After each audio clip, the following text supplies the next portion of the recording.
28-year-old brother-in-law recently graduated from the University of Waterloo from mechatronics engineering. He has no hope of buying that house on his engineer salary. Where did that opportunity go? I do believe that my grandfather has the answer to that question. He had to do 3 years of mandatory military service in Yugoslavia, and he always told me that he loved the army life. It didn't strike me until a couple years ago to sit down and ask him, if he loved the army so much, why did he go back to farming in the village? Because, Matthew, you cannot get promoted unless you join the party, that is the Communist Party. Well, then you were an ambitious man, grandfather. Why didn't you join the party? Because, Matthew, if you are in the party and they say this is black, he was pointing at his white tablecloth, then you have to say it is black, even though it is white.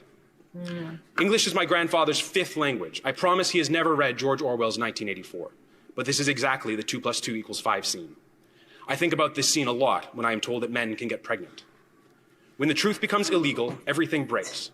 If you can't say what's wrong with the tractor, or the levy, or the hospital, or the passport office, you can never fix it, and it will stay broken. So not willing to give up on speaking the truth, my grandfather went back to the village. After a few years, though, the farms were all socialized, and eventually the starvation got so bad they had to make a break for it. Now, I have stories of our healthcare system and universities going back 13 years ago and going up all the way to last fall, when my bleeding postpartum wife spent 6 hours cradling a 2-day-old baby in the emergency room while not being seen by a physician. Wow. When I told the triage nurse I was going to take my wife to another hospital in the next town over, he said, "That would be great, thank you. There is no place for her here." If you go to one of our ERs and get treated like cattle, like my wife was at that time, you have no recourse. They would be really delighted if you took your business elsewhere. When farming is socialized, you get bread lines, and people died of starvation while standing in Soviet bread lines. When healthcare is socialized, you get lines in the ER, and I promise you people have died and are dying in waiting rooms, in emergency rooms across this country right now. You might think that I'm being overwrought and seeing the ghost of communism where it does not exist. However, I would note that we just spent 10 years with a prime minister who, when asked which government in the world he most admired, stated the basic dictatorship of the Communist Chinese Party.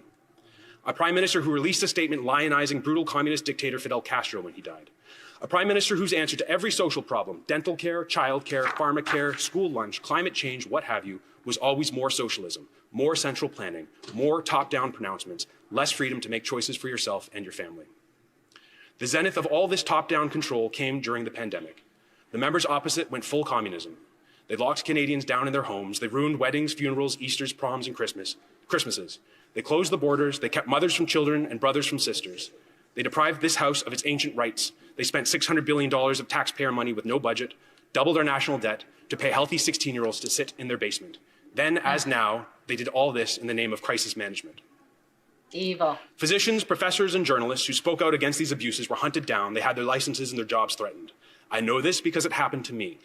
At Queen's University, where I taught, Jane Philpott herself, one of the only 2 cabinet ministers to speak truth to Justin Trudeau's power, informed me in her dean's office that the reason the administration had to harass me was that I criticized the government. That is a direct quote. Of course, the Prime Minister and his commissars were immune from all of this. He could attend gatherings of greater than 5 if it suited his political purposes, like a George Floyd protest in Ottawa, and he did. Mr. Speaker, the Liberals claimed unto themselves the power to censor the news, to violate free speech in the name of fighting misinformation, while they themselves promoted misinformation. They gave luxurious contracts to their friends in academia to promote their misinformation. They gave hundreds of millions of dollars to mainstream media to promote government narratives. These 3 institutions, government, media, and the academy, have important roles in society to regulate each other. But under the federal government's bribery scheme, they have ended up, like the butcher, the baker, and the candlestick maker, out to sea, stewing in each other's bathwater. When ordinary, everyday Canadians came here to Ottawa complaining that their charter rights to bodily autonomy, assembly, and free movement were being violated, every member of the Liberal caucus voted to trample their rights further. They violated Section 2 and Section 8 of the Charter in imposing the Emergencies Measures Act. It is not me saying that, but Justice Mosley of the Federal Court. They trampled on the charter rights they claimed to revere, and then they laughed about it. The current Minister of Transport, in particular, laughed about it, Mr. Speaker. If we cannot speak truth to their power, everything will continue to break. And that is why I had to come here, Mr. Speaker. I refuse to be a cog in their broken machine. Wow. So good. Just gorgeous. Absolutely gorgeous. Now, he's the former director of critical care at Guelph Hospital. And seeing him in there, he was also one of the first doctors to speak out during the lockdowns, very early lockdowns, not even before the jab. That's before the jab came out, and he talked about the harms of the lockdown. So that's what he's touching on there.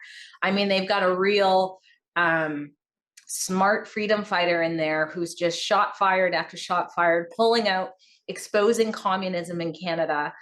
I mean, that was just so powerful and so long overdue. It's nice to see that we've elected some people willing to speak to this. To reflect Canadians' experience of that time. Because for the longest time, it's been 5 years and we've been told what happened to us didn't actually happen to us. Yeah. The harms that we suffered, we didn't actually suffer. Because if we would only would only stop spreading this misinformation and start repeating the narrative, well, maybe we wouldn't be harmed as much. Maybe we wouldn't be suffering as much. If you just get on their program, it wouldn't be so devastating to people. And yet here we have a truth teller in the House of Commons speaking truth to power and reflecting what Canadians have been saying for 5 years solid about their experiences. I really appreciate that he shared his grandfather's experience in communist Europe. We heard the same thing from Kat Canada.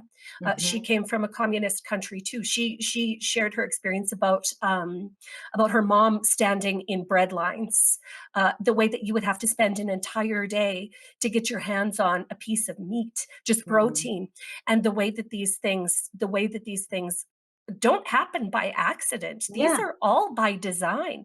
And we see so many parallels between what's happening in Canada with what happened in Europe during those terrible dark days. I'm so happy that he was able to conjure his grandfather's experience. Just so powerful. And like, imagine being a Liberal MP. That's already hard enough to imagine, but sitting there and having it all laid out, like, you would think they feel something about that, like, wow, when it's all laid out like this. And I hope they do. And I hope they change. He says that later, like, I hope under the new prime minister, we're going to see something else, but Well, another thing that he said there that was so wonderful to hear is that, saying that that only women, what was it? Only women can be women and only men can be men. I think that's the first time we've heard that in our House. Sorry, go on. In our House of Commons. And this needs to be generally accepted and screamed about until we roll back the gender expression and identity laws in the Canadian Human Rights Code and in every provincial human rights code as well. That's the first time we heard that. Matt Strauss is my favorite person starting right now. I'm going to hype that guy and drag out my pom-poms for him, because that's what we need a lot more of, is truth telling exactly like that. Yeah, he slipped that reality, and he said that he thinks about the whole 2 + 2 = 5, I think it is, in 1984, every time he's told as a doctor that a man can be pregnant. And he just put that in so smooth, but it beautiful. Is, again, so beautiful and overdue. Just gorgeous. So we're gonna keep an eye on him. He's our Matt Strauss, Conservative MP Matt Strauss favorite person nomination. Yes, thank you, Matt. Let's face it, Canada's economy isn't heading in the right direction. Inflation's eating away your savings, and government debt is out of control. No politician is going to fix that overnight. With Guildhall Wealth, you can hold real physical gold and silver inside your RRSP. It's a time-tested way to protect your retirement and take back control of your wealth. Call 1-877-8-SILVER or visit guildhallwealth.com/rebel to request your free investor kit. And hey, make sure to mention Rebel News.